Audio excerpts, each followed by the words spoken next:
Dans très exactement 211 jours, Paris accueillera les Jeux Olympiques, un événement planétaire qui donne quelques sueurs. 30 000 policiers et gendarmes seront mobilisés chaque jour. Cela suffira-t-il à écarter les menaces? C'est la question du grand angle.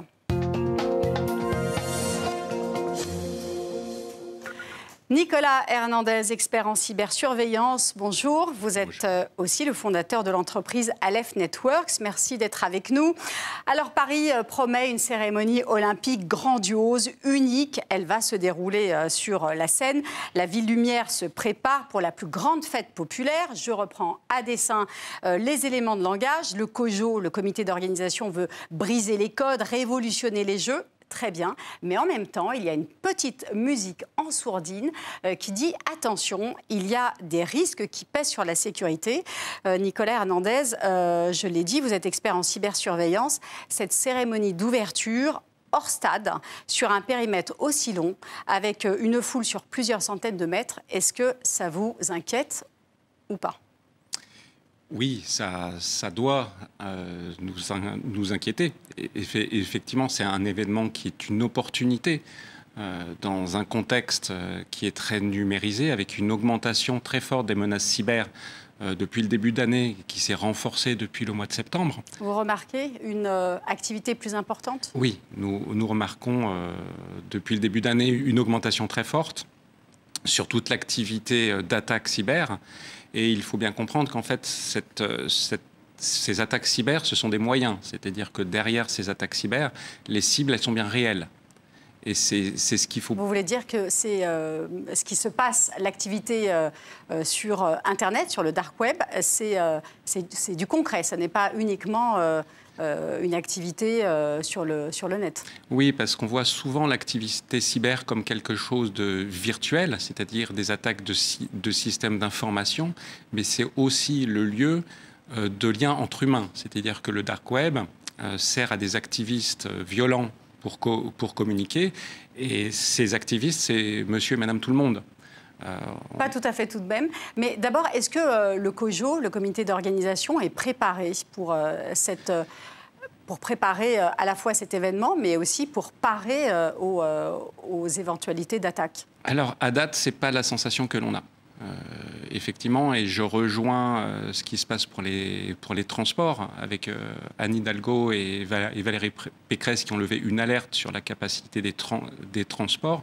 Je ferai la même sur la partie cyber. Je pense qu'il y a tout un pan de l'activité cyber, et justement cette partie activisme violent, qui n'est pas ou très peu prise en compte à date. Pourquoi ? Enfin, quelles sont les dispositions connues à l'heure actuelle? Qu'est-ce qui a été prévu par le COJO?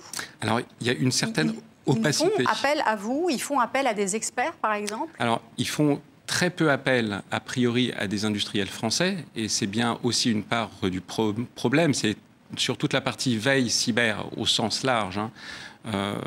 Aujourd'hui, ceux qui ont été sélectionnés, c'est une filiale de Cisco, qui travaille donc sur la surveillance du dark web, mais qui a des méthodologies qui ne sont pas adaptées. C'est-à-dire, qu'est-ce qu'ils font exactement? Enfin, quelle est leur spécialité? Ils vont aller cibler des forums de hackers, pas nécessairement des activistes, en plus, comme on l'entend maintenant. C'est là où je fais une différenciation. Et ils vont pénétrer ces forums avec des technologies de hack pour en retirer de l'information. Ça, d'une part, c'est incomplet, parce que comme je le dis, il n'y a pas que les cyberattaquants, il y a aussi les activistes qui utilisent la cyber pour faire des attaques physiques. Vous voulez dire que Cisco, cette filiale américaine, ne sait pas faire de la surveillance, de la veille sur le dark web? Ce n'est pas leur travail. Et en plus, les méthodes qu'ils utilisent sont illégales en France. C'est-à-dire, sur quel point? Sur la partie, aller hacker des forums de hackers pour retirer de l'information, c'est illégal en France. Donc non seulement ils ont une vision incomplète, parce qu'ils vont cibler des groupuscules cyber, mais en plus, le COJO s'achète un risque juridique.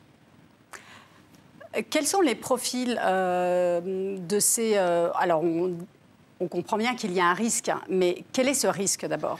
Alors, c'est pour ça que j'utilisais l'expression « c'est monsieur et madame tout le monde ». Je pousse un petit peu le trait, parce qu'en fait, aujourd'hui, on est dans un contexte de tension sociale en France, de tension sociale géopolitique, que ce soit en Ukraine ou sur le conflit palestiniens. Ces groupements utilisent le dark web et le web au sens très large pour communiquer, pour s'organiser. Et donc, dans ces profils, on va retrouver ce type d'activisme avec des ultra-écologistes violents. Il y en a une grande partie en France, mais aussi au niveau mondial, qui utilisent le dark web pour s'organiser pour des actions physiques. Vous allez vous retrouver aussi avec des néo-nazis qui vont avoir d'autres pratiques. On va plutôt être proche de pratiques qui correspondent plutôt à des actions de Daesh, qui vont être de la propagande, pour permettre aux gens de se donner de bonnes raisons de rentrer dans l'action. Et on va se retrouver avec des attaques cyber plus conventionnelles qui sont des attaques techniques, qui sont moins corrélées avec le réel et qui vont travailler sur l'image et sur l'attaque de l'infrastructure numérique du COJO. Mais alors avec ces différents profils, qui doit-on le plus craindre ? C'est difficile à dire. C'est très difficile à dire. On sait qu'on a certaines actions qu'on va être capable d'anticiper si on fait l'effort de compréhension de ces organisations. Et dans le cadre de Daesh ou des néo-nazis, ça va être plus compliqué parce que ils ne s'organisent pas de cette manière-là. C'est par la propagande. C'est-à-dire qu'ils agitent un chiffon rouge en espérant que quelqu'un dans la société s'en saisissent pour faire une action violente, c'est ça que vous voulez dire ? Quelqu'un qui est en très grande difficulté psychologique, qui est dans la rancœur, qui va saisir cette opportunité pour passer à l'action, alors que sur de l'activisme violent, on va plutôt être sur une construction d'actions politiques pour déstabiliser un État. Et donc ils sont plus organisés. Comment ça s'organise sur ces forums ? Enfin, quels sont leurs moyens d'action ? Alors dans le cas de l'activisme, on va dire plus conventionnel mais violent, on va retrouver des forums, des agendas où les gens vont suivre des formations d'anonymat sur Internet pour pouvoir communiquer en toute sécurité. En toute sécurité, on va identifier des tutoriaux. C'est ce que permettent nos outils, c'est d'identifier cette matière-là. Et typiquement, vous allez trouver des tutos qui vont permettre de savoir comment perturber un aéroport tout en limitant les risques légaux autour de cette action-là. Du côté de Daesh, on va plutôt être sur des canaux de propagande, c'est-à-dire de communication qui n'a qu'un seul sens. Historiquement, c'était sur Telegram. Aujourd'hui, Daesh a évolué. Les néo-nazis aussi, ça passe par des chats privés ou par récemment une messagerie chiffrée suisse. Et vous êtes capable d'aller sur ces messageries chiffrées ou sur ces forums de chat ? Alors non, parce que nous travaillons en conformité avec la législation française, c'est-à-dire que notre capacité, c'est de cartographier, c'est de comprendre quels outils sont utilisés et pour quels motifs. Nous n'allons pas rentrer dans ces forums, nous allons mettre à disposition de l'État, à des personnes dont c'est le travail, de faire ce travail de pénétration et d'infiltration. Notre travail, c'est vraiment de... Vous faites de l'espionnage dans le dark web, en fait. Alors, non, ce n'est pas de l'espionnage. C'est-à-dire qu'on ne fait pas de surveillance de masse. Oui. Voilà, on va être en capacité, avec notre moteur de recherche, d'identifier ces points d'entrée-là. Et selon la question qu'on va poser au moteur de recherche, les personnes habilitées vont être en capacité de trouver les bons points d'entrée et de comprendre les fonctionnements de ces groupements. Alors, on a bien compris que les installations, les stades vont être relativement bien protégés. Je rappelle qu'il y a 30 000 policiers et gendarmes qui, chaque jour, vont être sur le terrain pour surveiller. Ça, ces installations-là seront surveillées. Mais comment surveiller, contrôler ou anticiper tous les attroupements aux abords des stades, des installations? Comment faire? Est-ce qu'on a les moyens d'anticiper?